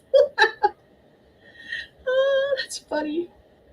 Margaret also does not have a printer. Too much trouble, and it's free at the library now. Just got to get organized. The library has weird hours, and I can never make it to the library in time to print stuff off. I am in the West. I'm in Montana. I don't even know if like it's not the Midwest, but maybe it's the Midwest. I don't know geography these days. I print all sorts of things for my Etsy, including labels. I can't not have a printer. I did have a printer until like 2 months ago, and then it was a toner printer that I'd been given for free after my original printer crapped out. So I actually been without a printer for a while. But my original printer crapped out, and I was given this toner printer for free. They were like, it works. It's got a full thing of ink. It's just that I can't use it. And I was like, okay, that's fine. It wasn't compatible with their computer for some reason. And I was like, it's compatible with mine. They were like, Merry Christmas, Happy New Year. And I was like, okay, cool. So I took it, and I've had it, except for toner to replace in that thing is like $150. And I was like, no. I can buy a new printer for that same price. Thank you very much. One that does color. Because I don't mind it printing in black and white only, as long as I don't have to pay $150 for the toner to replace it. So yeah. All right. Much more convenient and enabling of crafty time. So good call, Dark. Yes, definitely. Yep, Montana. Okay. I'm going to go back to questions and see how many more I have. I have a few more. See, Renee asked, do you have any advice on planning an interconnected series? What were your first steps? She actually asked this yesterday during the 12-hour marathon because I got another idea for a short story series, which led to me doing a whole bunch of short story series in the same world.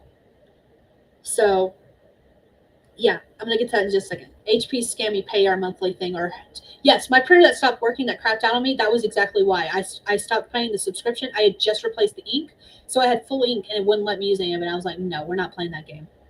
I gave mine to someone who already had the subscription, and they weren't planning on getting rid of it, and I do not have any regrets. And then I got the free black toner ink one that I now have to replace, which is fine. Gave mine to a tech rehab donation for same reasons, but never bought a new one. Yep. Okay, cool. All right. I think I've reached the end of the comments for now. I can't start them. Yep. No. Okay. So, any advice for planning an interconnected series? What were your first steps? Honestly, my stories weren't originally going to be connected. What this question stems from is the fact that I'm currently working on a short story series. The very first story in the series was for a anthology that was supposed to be for like a short run of like 3 months, and it has since been unpublished. And I have the full rights back to it. And I was like, okay, cool. Let's play around with the story idea. I had a couple people being like, I would love to see more in this world. And I was like, fair enough, let's do it. And I knew the main character in that particular story had sisters, but I never mentioned how many. And I've always loved the idea of the um, seventh son of a seventh son idea. So what I wanted to play around with story idea wise was making them daughters instead. So instead of the seventh son of the seventh son, I did the seven daughters of the seventh daughter. And so that first series, Sultry Solstices, became seven stories, each one following one of seven sisters. Geez, too many S's. Where each one falls in love with a supernatural creature. The first story, he is thought to be a ghost. He's not a ghost. He is a witch whose main characteristic is astral projection. The second one, she is a witch and he is a vampire. The third one was originally supposed to be a gargoyle, but I'm changing up the order, so it's actually going to be an orc, and then the gargoyle, and then a hellhound, a fae, and a djinn. And for those who don't know, a djinn is a genie, basically. So that's how the first series developed. At the same time, a couple of years later, I was invited to join another anthology, and I wrote a completely different story idea for that. This one was the start of a new series because, of course, when I hadn't even finished this story yet when I got ideas to write stories about some of the other characters mentioned in that particular story. And I was like, oh God, here we go again. So then all of a sudden I had 7 ideas for that story, with each one following a different monster under the bed or monster in the closet. At the time, the 2 series were not related. And I was like, okay, I've always wanted to write a shared universe because as a kid, I fell in love with the books by Mercedes Lackey that are called the Voldemort books. It's a bunch of different series and standalones, all set in the same universe. She's got a whole timeline that you can follow where different trilogies and standalones take place in different periods during that timeline in this fantasy realm. I was like, I've always wanted to write a universe, a shared universe like that. And I was like, how can I do that with this short story series? And so what I decided was that when I got the rights back for the short story that was in the anthology, and I started plotting out the rest of the 7 stories for the second series, I was trying to figure out ways of tying the 2 series together. And I decided that the main female character who falls in love with the monster in the bed was going to be a family friend of the 7 sisters from the first series. And since then, it has now grown into 7 series, each featuring 7 stories. So in total, it is 49 stories. What were my first steps was just trying to figure out ways to tie all these different story ideas together. For some of the series, all I've got is a basic idea. Like the 7th series I came up with yesterday, the last one I came up with, is in the second story of the current series, the first series, the one with a witch, it's talked about the fact that she's not part of a coven. So the last series is characters from that coven. Yep, that's how I've done it. So now it's 7 series. Let's see if I could share a screenshot with y'all of the file system I have for it. No, that's not what I want. Give me a second.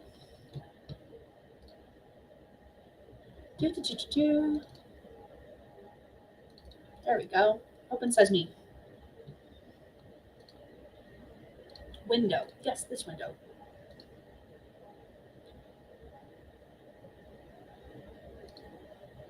So this is what we're working with. I now have 7 series. Thanks to Stephanie, the name of the world, the shared universe, is the Sevenity universe. And there is 7 series, each with 7 short stories.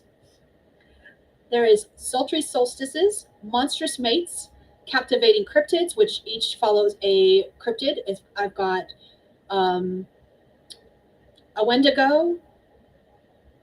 Now my brain is blanking. Thunderbird, a Bigfoot or Sasquatch.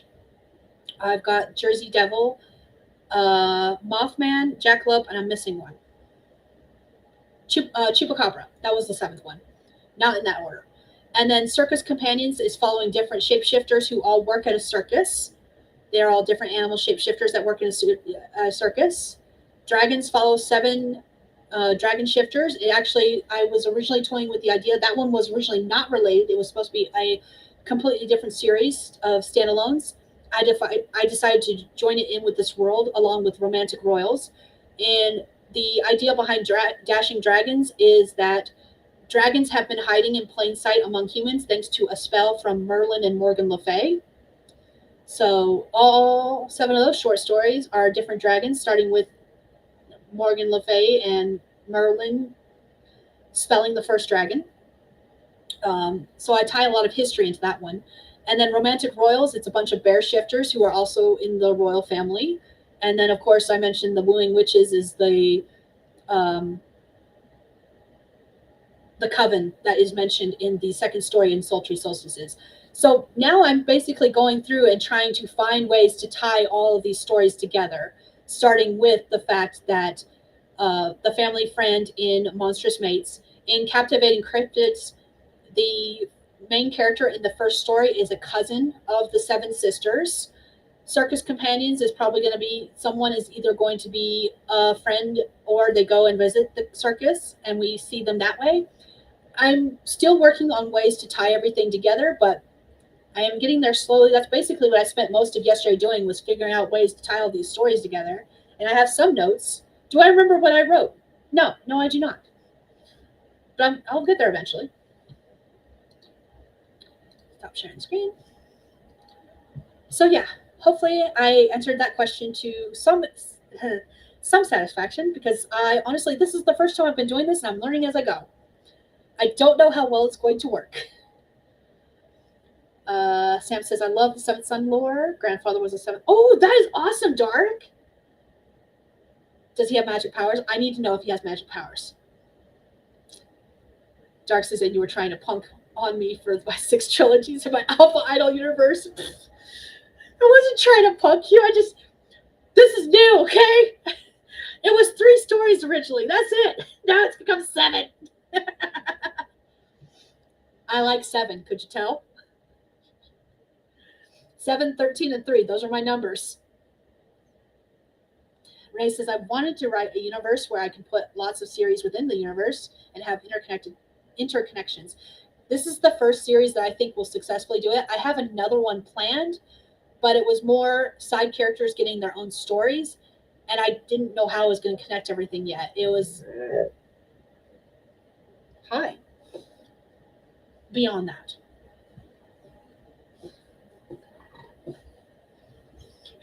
Dark says, I like your 6 degrees of Kevin Bacon map tying everything together. Yep.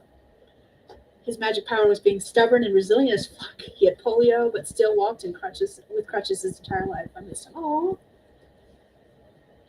Yes, Dark, feel free to tell us about your Alpha Idol universe, because I would love it. And if you have a video, feel free to share it. Because if you've already talked about it in a video, feel free to share that. Hi, Ogre. Okay, let's see. What's the next question?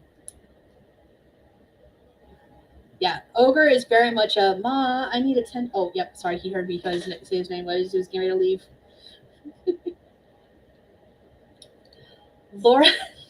Laura cracked me up with this one. She said, why are you so awesome? Because you are the definition of awesome sauce. Well, thank you, Laura. I love it. And I don't know why. I promise I'm not as cool as I seem. My family thinks I am, I guess, but... Okay. Ooh, those were all the questions. I had some other questions that I pulled from...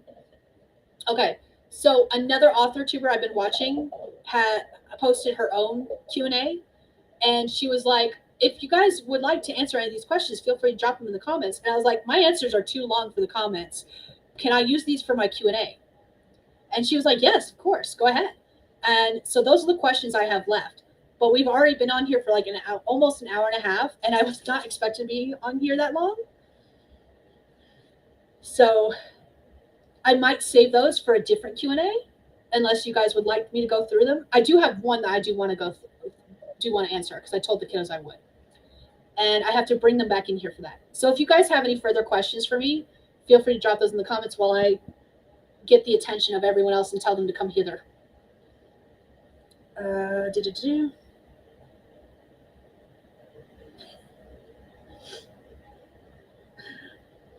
JC messaging me about the fact that everyone put the question back in the chat.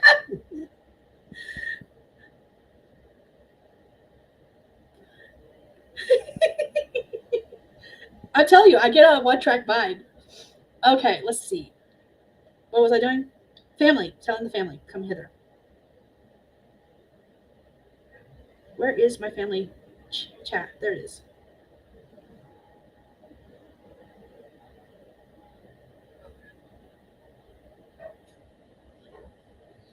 Hi, Happy.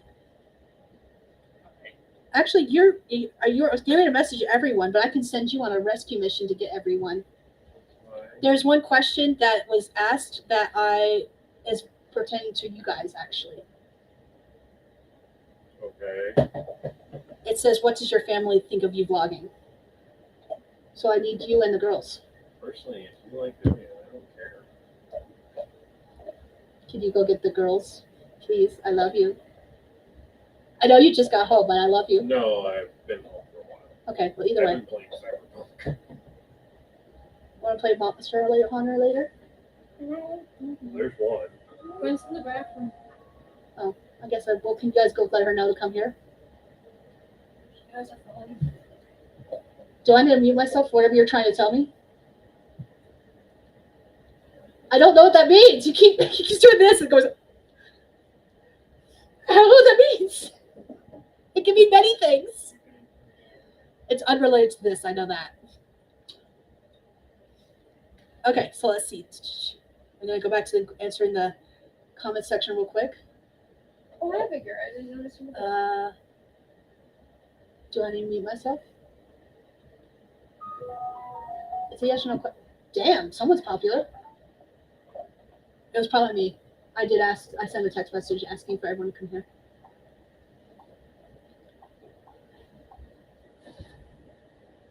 I'm gonna read the comments real quick while you're doing whatever you're doing. Dark says alpha, beta, omega stuff from Atlanta fanfics. Atlanta fanfics. Will apply to a group idol group with some rockstar flair. Okay, so everyone's here. If you want to be on camera, you can come join me. If you don't want to be on camera, you can just stay where you are. I think they can hear you. Okay, so the question was, what does your family think of you vlogging? That was not a response. Words, use them. Good. Why? It was just a question. Don't really mind. I don't care, honestly. There you go, guys. That's the answer to that. If Gwen. it's something that makes you happy, I don't care.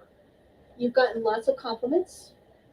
Oh, she's not wearing hers. Mine are not. I'm not wearing them because I was doing my. Did you want to show yours off? You don't have to. I was just asking if you wanted to show yours off. Okay, and they asked you if you had an Etsy store, which I knew you don't. So, is that your plan to sell them in the future? She does plan to sell them in the future, guys. She just isn't there yet. She needs one more. Oh, I have a connection for you. I need to know colors. What? Because I had someone said that she's got a lot of yarn that she's not going to use, and she wants to know what colors you want. Honey, I don't mind. I'll message you, Dark, or you can message me. Just find me on one of the places, and we'll chat. And it sounds like she'll take any and all, if I'm understanding correctly. All right, All right, that was it. Okay, we need you. let's get out.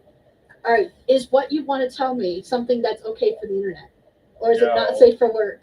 No. Okay, then you're going to have to hold in your excitement until I'm no longer live. Or just text her. I'm at a certain point in the story where I'm at a certain place, Is there smexy times?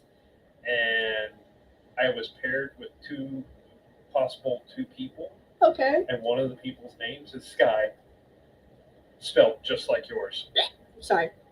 female. What?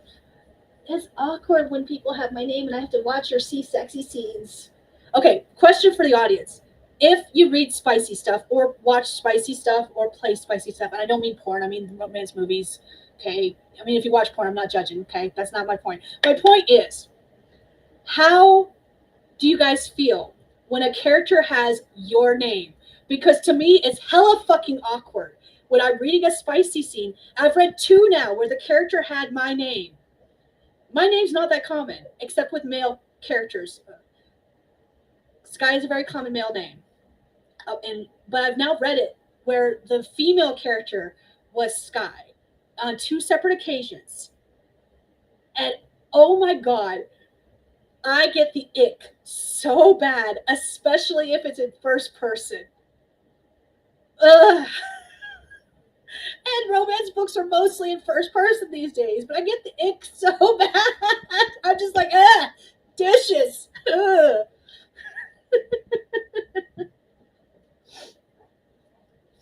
All right, I'm going to scroll back up and get up to the comments because I know I missed stuff. Okay, I remember reading Dark's comment about Alpha, Beta, Omega stuff. You're not writing Omegaverse, are you? I feel like that's not what you're writing, even though it uses some of the same terms.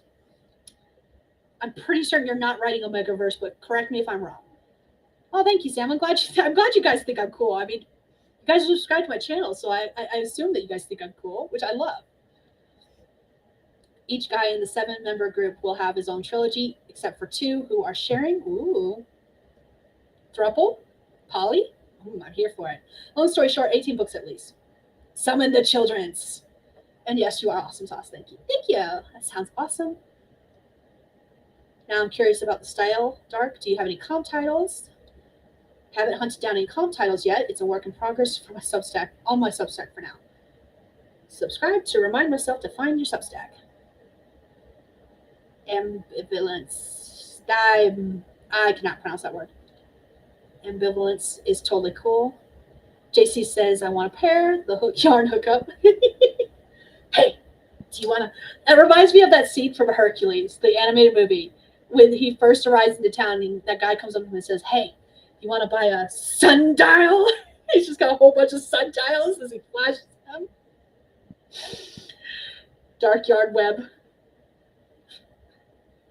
A lot of comments came through, so sorry. I'm going to catch up real quick. I would totally do yarn deals in the trench coat. Ellie, I've even got a leather trench coat. We do. Mine's not leather. But we have trench coats too, because trench coats are comfy. It is weird, yes. No, Sam. Even if it isn't spicy, I had a difficult time going, that isn't what I'd do. Stop!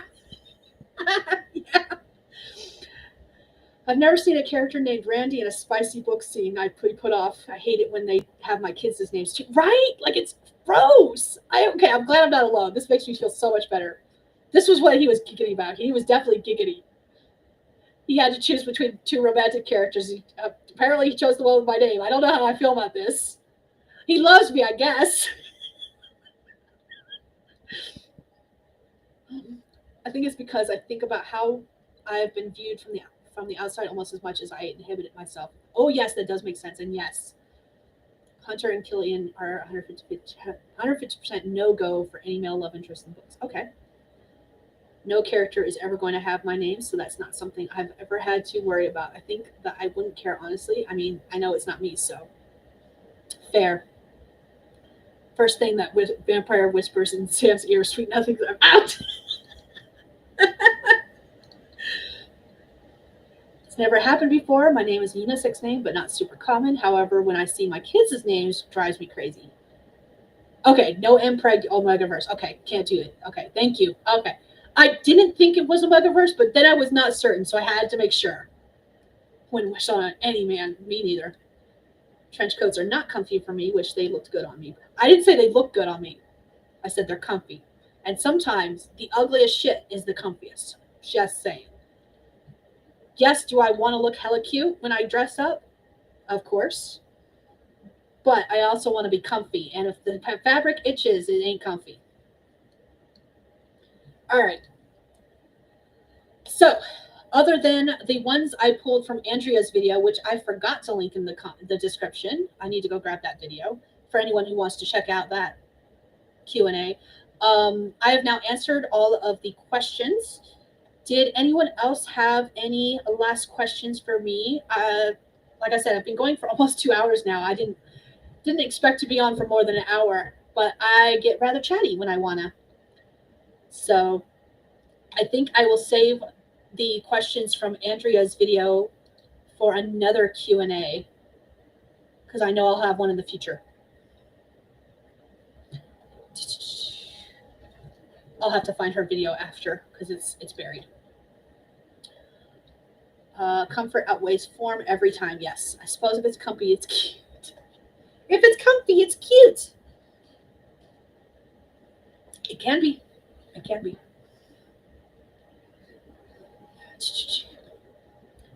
All right. I do not see any new comments coming through. No other questions. I'm gonna double check the comment section, make sure I didn't miss any questions. If I have missed your question, if you have posted a question and I missed it, feel free to re-put it while I scroll through and make sure I didn't miss any.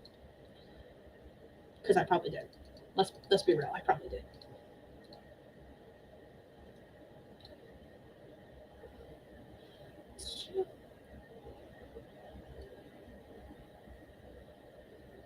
I don't think I missed any questions. I tried to read through all the comments. And YouTube, when you're live, only lets you scroll up so far. So if there was any before that point, then I won't miss them anyways. That's why I lost Renee's comment or her question earlier, is because there was so many comments that came through while I was talking that it got lost.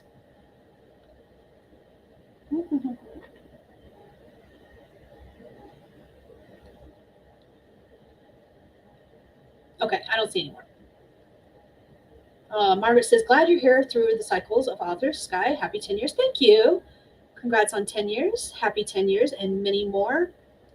I've recently seen some videos of people, like the Vlog Brothers especially, talking about like how much longer they plan on staying on YouTube. And I can honestly say I have no idea how long I plan to stay on YouTube. For as long as y'all have me, I guess. When y'all stop wanting me around and be like, get off YouTube, I'll be like, okay, bye. And just continue making videos for myself. Because like I said, when I first started this 10 years ago, my videos were more to chronicleize, whatever. One of those two words. My own journey as I write and publish stuff. Have I made lots of mistakes? Probably. I can't think of any. I know I've made mistakes. I just can't think of anybody off the top of my head right now. So I might do more individualized videos where I talk more about stuff like that as I think of them. But yeah. All right. I think I'm going to end this here. We are just under 2 hours. This was a lot longer than I was planning on it being. I will save the last few questions I did not answer from Andrea's video that I wanted to go over. Either I'll do individualized videos or I'll save them for another Q&A in the future, which I think I'm going to do. I'll save them for another Q&A in the future. Anyways, thank you all for joining me today. If you are new here and just joining in, I am Skye. I'm a fantasy author who typically writes paranormal romance under the name SD Hegyes. I post videos 3 times a week, roughly, because I do a vlog on Tuesdays, a video on Thursdays, and a live stream on Saturday evenings at 9:30 Mountain Time. Today was a Q&A where I celebrate 10 years on AuthorTube. So yeah, thank you all for joining me tonight. Thank you all for your questions. And if you have any more, feel free to drop them in the comments and I will add them to my list for the next Q&A. And I will try to keep an ongoing list for future Q&As, I guess. I've never done that before. I've never had enough questions to do a Q&A. So we'll see how that goes. Anyways, I think that's all. There's many other things we're doing. Keep an eye on the community tab if you're interested in finding out more about information. Oh, low battery. Okay. And yeah, I guess I will see you guys all on another day. Bye, everyone.